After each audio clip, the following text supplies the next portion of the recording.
Hey all, Peter Zeihan here, coming to you from Colorado. I just had a phone call with my mommy and my daddy where we talked about Trump, and it occurred to me that the conversation could really be distilled into a fun video about why we should not expect any meaningful positive evolutions in policy out of the Trump administration, really from any department. The way the U.S. federal system works is at the top of every department is something called a secretary. So Secretary of Defense, Secretary of the Interior, Secretary of Energy, all that good stuff. And the primary job of the secretaries is not to make policy, is not to carry out the president's wishes.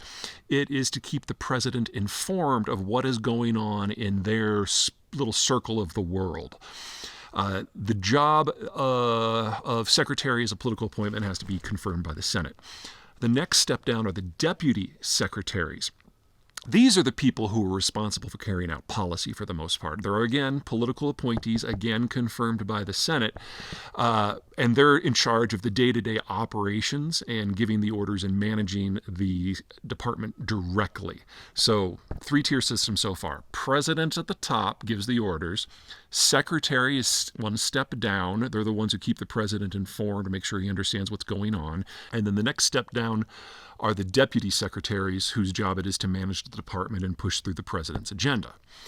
Below that, you get these multiple tiers. You get things called assistant secretaries and deputy assistant secretaries and executive secretaries, and this is where it shifts, and it's different department by department, but these are the folks who actually make the trains run on time. These are the people with the institutional knowledge of what's going on in the department, in the sector.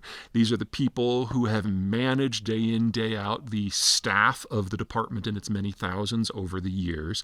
They've been people who have been seeped in the culture, and they know the ins and the outs of how things work. They're the ones who actually implement any policy changes that come down. Now, the problem that we're having with the Trump administration is that most of these positions, most of these technocratic positions are still technically political appointees. But established by tradition over the last 140 years, they're allowed to keep their positions year in, year out, administration after administration, because they're the ones who know how the things work. And so it is very, very rare for a president to dismiss anyone at this lower level because this is where the knowledge is. Well, Trump came in and fired them all in every department. And in most of the cases, he replaced them with people who were politically loyal to him, but actually have no experience in the sector in question. So a great example, in the Defense Department, all of these top levels, there's only one person who has any experience in defense work, and it's experience in as a contractor as opposed to policy or war fighting. So basically, the top three levels of all the departments have been stripped of any knowledge of how these things work. Now, if your goal is to eliminate regulation by simply hobbling the institutions, this is one way to do it. It's the expensive way, and it's making sure that you can't react to anything in a crisis. So if something does go wrong in defense and energy and so on, there is no longer a cadre of people who are capable of informing the president of what's going on because they don't understand what's going on in the sector. And then there is no longer a cadre of people who can do anything about it because those people have all been fired. You have to go down into your career civil servants and hope that they're competent enough and that they can up-manage the people above them who really aren't familiar with the sector at all. Now, you go below all that political appointee and managerial stuff, and eventually you get to the rank and file of the people who do the jobs that Congress has mandated them to do. And of course, there's different categories of people here as well. The two that have been in the news the most are the provisional employees and the temporary employees. Now, provisional employees are people who have been onboarded into their department within the last 2 years typically, and so they don't enjoy full civil service protections. They're not full members of the union. And so Doge and Elon Musk has really gone after this class of people and firing them because they're easier to fire, but they haven't really paid attention to what they were doing. They just fired anyone that they could. One problem here is that Congress has mandated and appropriated money, and it was signed by the president in the budget, for them to do X, Y, and Z, the departments. And they need the staff to do that, including the provisional staff. So the question is whether or not the provisional staff can be fired. And in most cases where they have sued in the aftermath, either the labor boards or the unions or the workers themselves, they've won. Now, to the credit of some of these new secretaries who have come in, who do have some concept of what's going on. A lot of these provisional and temporary workers were fired before they even got confirmed. So they came into their departments denuded of staff and discovered that they were playing catch up.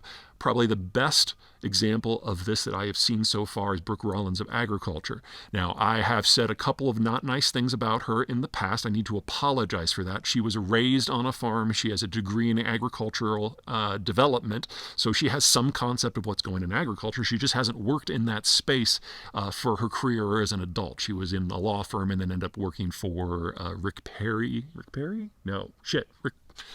Whoever the governor, Abbott, Governor Abbott of Texas now, as well as in a conservative think tank. She's not dumb. She's got a college degree, but she hasn't worked in the agricultural space until now. So she comes in on her first job and realizes that, we're not testing for foodborne diseases. The people who were testing for bird flu are gone. And so she is on her back foot trying to reconstruct this, and she has to do it by herself because the people that Donald Trump has put under her don't know what they're doing. So for every positive story we have, like somebody like Secretary Rollins, we've got a negative story of someone like Pete Hegseth at Defense or RFK Jr. at Health and Human Services, who knows very little about their department and maybe has a couple of ideological or crazy conspiracy level ideas about what they want to do, and they're surrounding themselves with people like themselves who also don't know anything about their departments. And the result is already pretty widespread dysfunction at higher cost than what we had before. And when I think of defense and I think of health and human services, I don't think of optional departments. These are ones we kind of need. Now, as policy continues to break down and as management of these systems continues to crack, it's a question of what's geopolitical and what's not. I could spend months going through some of the disasters that are happening in domestic policy right now, but unless it hits American power, I'm going to kind of leave that one out. That still leaves me with a very rich tableau of things to work with, unfortunately, and we'll be covering lots of those in the days, weeks, and months to come.